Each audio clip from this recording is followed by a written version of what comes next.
ম্যাথে ফেল করলো। ওর সব সাবজেক্টে ভালো পয়েন্ট ছিল, ভালো রেজাল্ট ছিল, জাস্ট ও ম্যাথে গিয়ে ডাউন খেয়ে গেছে।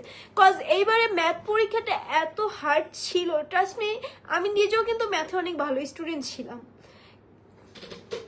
থাক, কান্না করবা না কখনো। এদের সাথে কান্না করবো, কান্না করে কোনো লাভ নেই। কান্না করবো উপর আল্লাহর কাছে, তাছাড়া আর কারোর কাছে কান্না করবো না। আমি রেজাল্টটা বলতে চাইছিলাম নিজে থেকে, বাট আমি এত রাতে কখনো লাইভে সেগুলো বলতাম না, কারণ কি আমি যখন দেখছি যে আমার রেজাল্ট পাবলিক হয়ে গেছে, সো আমার মনে হলো আচ্ছা, যে কাজটা করছেন, একজনের পার্সোনাল জিনিস আপনি পাবলিক করছেন, আপনাকে আমি দেখে নিচ্ছি আইনের মাধ্যমে, আপনাকে আমি দেখে নিচ্ছি। না, উনি করছে, ভালো কথা করছে। আমি নিজেই তো না বলবো। না শুনেন, আমি বলি আরেকটা কথা, যেটা কিনা হচ্ছে ফেল যে দুনিয়াতে আমি একমাত্র একা করছি এটা কিন্তু না, 4 লাখের বেশি মানুষ কিন্তু ফেল করছে, ঠিক আছে? সবাই কেন আমারটা নিয়েই পড়ে আছে।